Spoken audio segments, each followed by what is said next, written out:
Well, I've already made one video, but I decided to erase it and start again. I started this Facebook group, um, Homelite Chainsaws and More, for a couple reasons. But one is that I wanted some place where people could go and they wouldn't get harassed because they didn't know something or they were wrong about something, or seems like on some of those groups people kind of jump on you or whatever. And then also a lot of those groups, people say they know all this and they've been around it so much, and then they give wrong information. And now that there's AI on these groups, the AI eats up the wrong information and spews it out too. I just don't like that. We don't have a lot of people in the group, but I know all the people are pretty nice people and active in the hobby, and that's more important than the amount of people. But I know sometimes I'm wrong, many times. And with home lights, there's so many things you can be we're so different, it's easy to be. But when you call somebody out and you think they're wrong, let's find out why you say so. Let's show the receipts, and we'll all benefit from it. But if you just say somebody's wrong and walk away, then it doesn't matter how long you've been working on them. You don't benefit anything or anybody or the group by just saying you're wrong. So that's what I'd like to see is people, if we make a mistake, let's correct it, and everybody can get something out of it.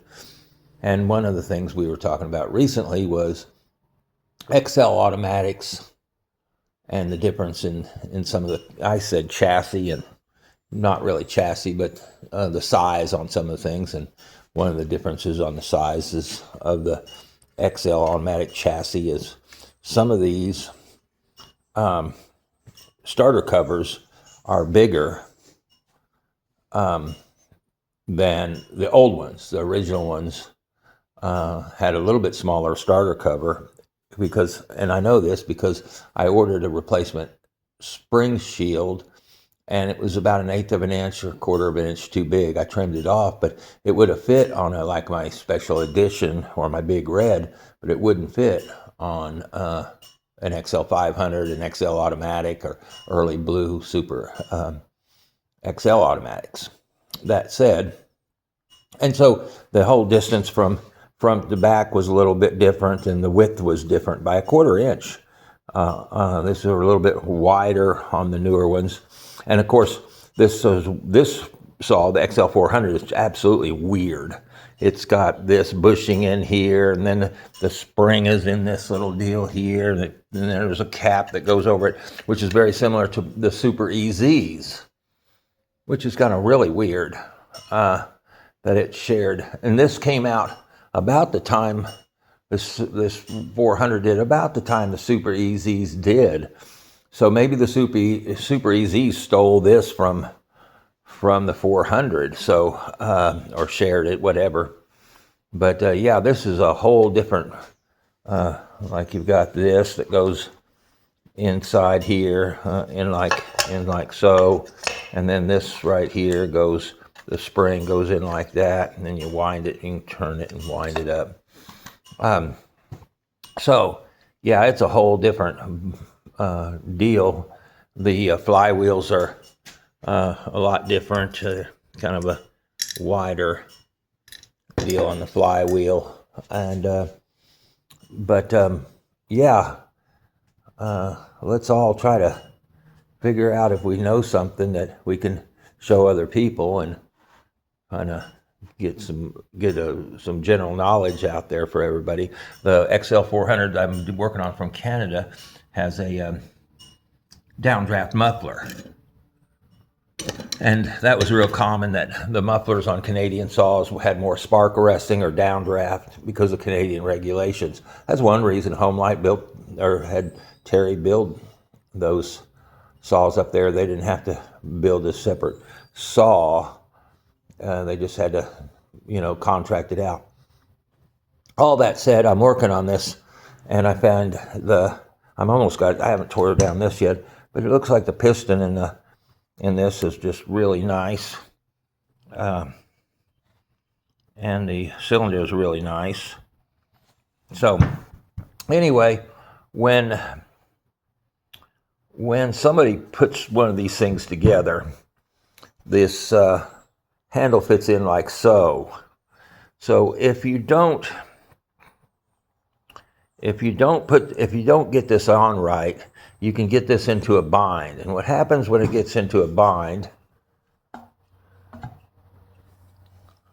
and then you try to tighten this bottom screw, you bust it off. And this was busted off, and when I took it apart, it just fell apart. And this is a problem, because I might be able to epoxy that, but the reason it's a big problem is that this saw, Canadian saw, has rubber hand grips. Now, where do you see a Super XL chassis saw with rubber hand grips? I don't know that I've seen one. Maybe there are. I don't know if Old Blue or Special Edition or Big Red, I don't think any of those had rubber hand grips. I've got a Big Red over here and a Special Edition hiding back here. No, none on the... No, not on the Big Red. There's a Super XL limited edition, not Special Edition. It doesn't have it either. It does have the cushion grip like the Canadian 400. So anyway, so this handle is, like I say, non-existent. But years ago, I bought something thinking, I don't know if I'll ever need it. But lo and behold, I bought a new old stock handle with brand new rubber grips, never been used. I didn't give much for it. I think I gave about $30 for it. And it's sat around the shelf for quite a while. I don't think it's been used, but it doesn't have any markings like it's been used. So anyway, that solves that. I'll probably glue this piece anyway with some epoxy or something to fix it up. I thought about running a pin in there, but there's not any room with this hole. So that's kind of out, but maybe epoxy will hold it for a while. But anyway, this is the next one of the Terry saws that's going to be on the queue that's getting ready to be restored.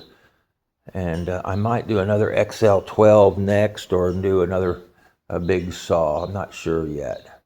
We'll see. But for now, the Super XL or the XL automatic started in '65, 2 years after the first XL-12 started, and they ran those until the year 2000. As far maybe 98, somewhere around there, quite a few years. But, come around 1978, 79, 80, they started using Zama carbs, and there were some differences. They could go in color, of course, but in